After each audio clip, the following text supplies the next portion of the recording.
PharmaPal. You're listening to Bloomscast, the official podcast of Blooms.io, home of the bioactive library for mass spectrometry instant optimization.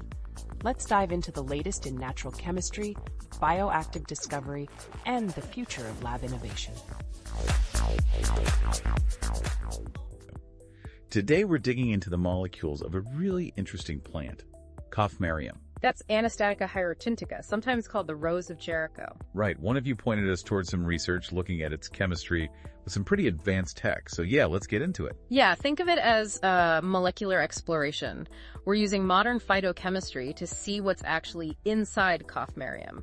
Our main source is a scientific paper using UPLC MSMS. Okay. Yeah.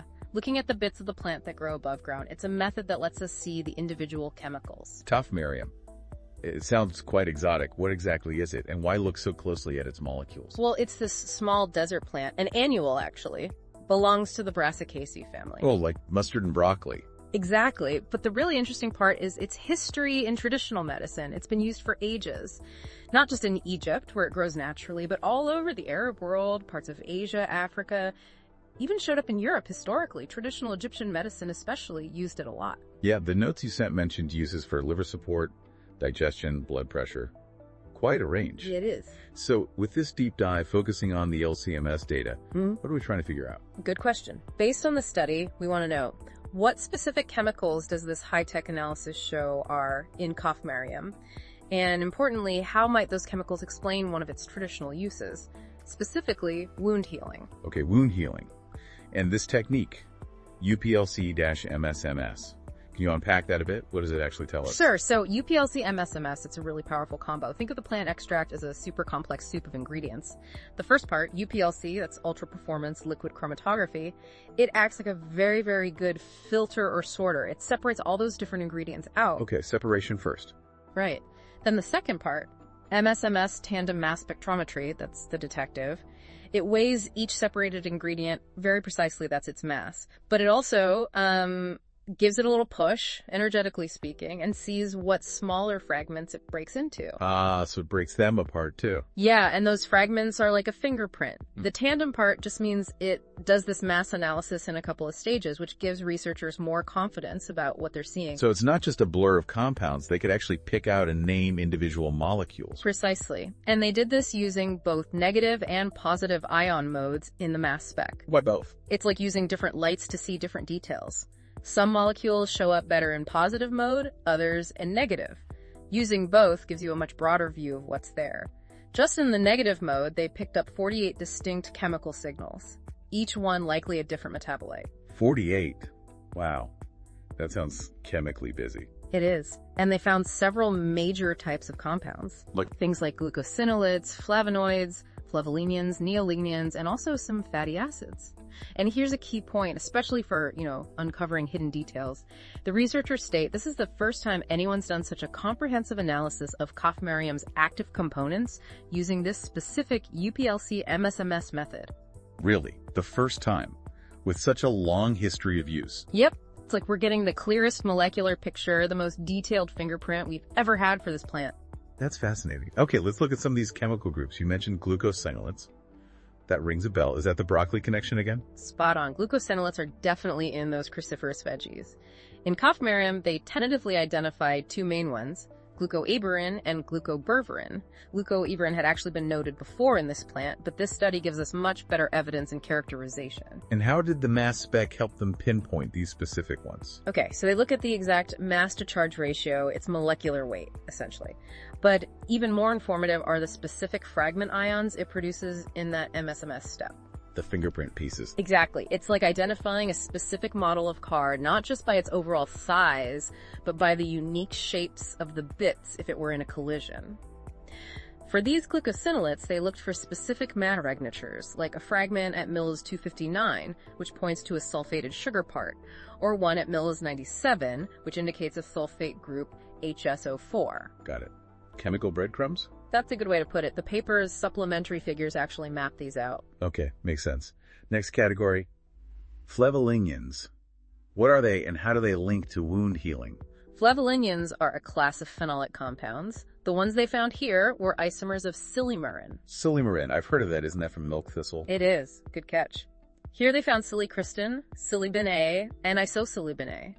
Isomers means they have the same basic chemical formula, same atoms, but arranged slightly differently, like structural twins. And the MSMS could tell them apart. Yes, because even though they have the same overall mass, they break apart into slightly different fragment patterns. They saw characteristic ions at milliglis 151, 125, and 179 that help distinguish these specific silymarin isomers. Okay, and the wound healing link. Ah, yes. This is where it gets really relevant. Silymarin, especially compounds like silibin, has been studied quite a bit. Research shows it can significantly promote epithelial regeneration, that's the regrowth of skin tissue, and it also helps reduce inflammation. Both processes are absolutely crucial for healing wounds properly. So finding these specific compounds offers a potential molecular reason for why Kaff Maryam might have been traditionally used for wounds. Exactly. It connects the traditional knowledge with the modern chemistry. Cool. Okay, what about flavonoids? We hear about those a lot with antioxidants and healthy plants. Absolutely. Flavonoids are a huge group. Yeah. In Kaff Maryam, many were found as glycosides, meaning they had sugar molecules attached. And interestingly, some were sulfated too, had sulfate groups attached, which is a bit less common for flavonoids. Modified flavonoids. Right. They identified derivatives of well-known flavonoids like quercetin and camphorol, plus things like isohamnitin, naringenin, which might be related to compounds previously called Anastatin A and B, and taxifolin. Quite a diverse mix. Sounds like a chemical cocktail in there. How did they sort all of those out? Again, it's that combination of the precise mass and the unique fragmentation pattern. The MSMS is key. For instance, finding those sulfated flavonoids. They often saw a loss of 80 mass units during fragmentation. That 80 AMU corresponds to SO3, the sulfate group. Like a little flag saying sulfate was here. Pretty much. And then specific fragment ions act like fingerprints for the core flavonoid structure itself. Like they mentioned peak 42, identified as Anastatin AB, had characteristic fragment ions at millis 119, 257, 283, and 146. Very specific identifiers. And what do flavonoids generally do for wound healing? They're multitaskers. Flavonoids are known to help modulate inflammation, which is important early on. They can also stimulate skin cells, fibroblasts, to grow and move, helping to close the wound gap. Plus, many are potent antioxidants, protecting the healing tissue from damage. Okay, makes sense. And the last group you mentioned was fatty acids. How do they fit in? Right. They found several types. Some were hydroxy fatty acids, meaning they had extra OH groups like trihydroxyoctadecanoic acid. Others were unsaturated fatty acids like octadecanoic acid. The mass differences told them about the number of double bonds. Their role here isn't maybe as direct as the silymarins or flavonoids for wound healing, but fatty acids are crucial for skin barrier function, and some can influence inflammation too, so they likely contribute to the overall effect. Okay, so we've got this incredibly detailed chemical picture now, thanks to the LCMS. But the study didn't just identify things, right? They actually did something with the extract. Exactly. They took it a step further. Knowing the potential for wound healing, they decided to try and improve how it could be delivered to a wound. They formulated an ethanolic extract of Kaff Maryam into what's called a nanosuspension. Nanosuspension sounds high-tech. It is, relatively speaking. It's a way to take the extract and break the components down into incredibly tiny particles, nanoparticle size, suspended in a liquid. Why do that? What's the advantage? The idea is that these super small particles might penetrate the skin or the wound bed more easily. Better delivery, potentially getting more of those active compounds like silymarin and flavonoids right to where they need to act. Okay, making it more potent, perhaps. Or at least more efficient. Yeah. They used a method called anti-solvent precipitation to make these nanoparticles, and they added stabilizers, things called PLF68 and SDC, which are crucial to stop the tiny particles from just clumping back together. You want them small and separate. And did it work? Did they get stable nanoparticles? Yes, their results looked really good. The optimized nanosuspension had particles around 128 nanometers on average. That's tiny. Wow. And they were fairly uniform in size, what they call a low polydispersity index. Plus, they had a high zeta potential. The zeta potential. It's basically a measure of the electrical charge on the particle surface. A high charge, in this case negative, means the particles repel each other strongly. Ah, so they stay suspended and don't clump. Exactly. It indicates good stability. They even use electron microscopy, TEM, to visually confirm they had nice spherical nanoparticles. And another check, FTIR analysis, confirmed the chemical nature of the extract wasn't significantly altered during the process. Okay, so they successfully made this nano version of the extract. Then they tested it for wound healing. They did. They used an in vitro model, meaning lab tests, not in animals or humans yet. They used human skin fibroblasts. Those are key cells involved in producing collagen and repairing skin tissue. Right. First, they made sure the nanosuspension wasn't overly toxic to the cells at the concentrations they planned to use. It showed reasonable compatibility. Then, the main test, a scratch assay. A scratch assay. Yeah, it's a common lab technique.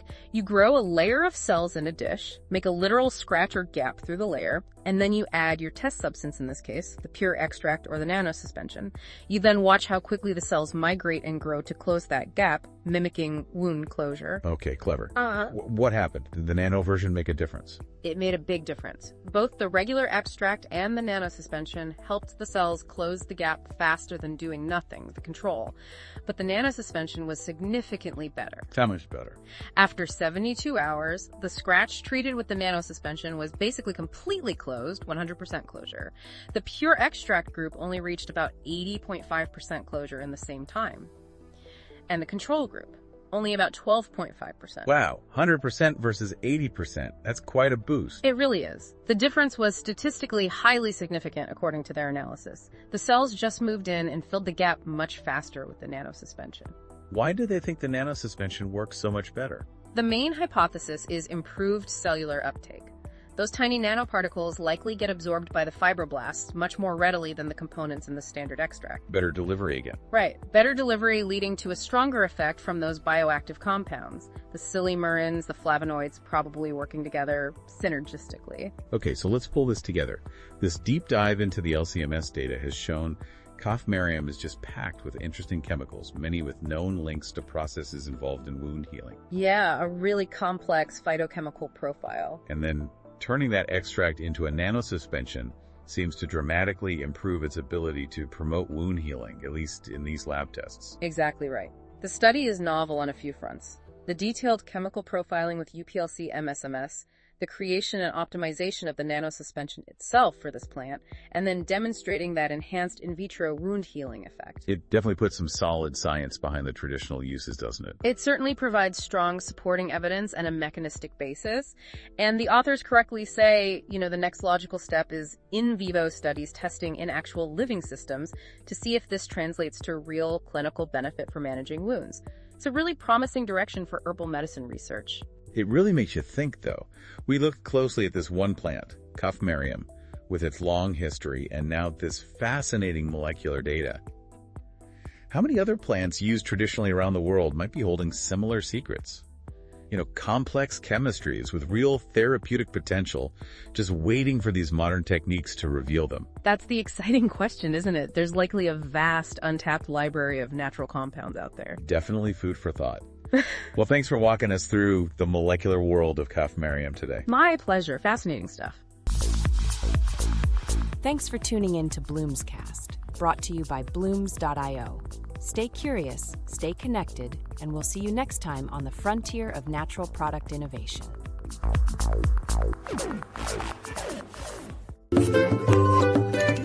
PharmaPal.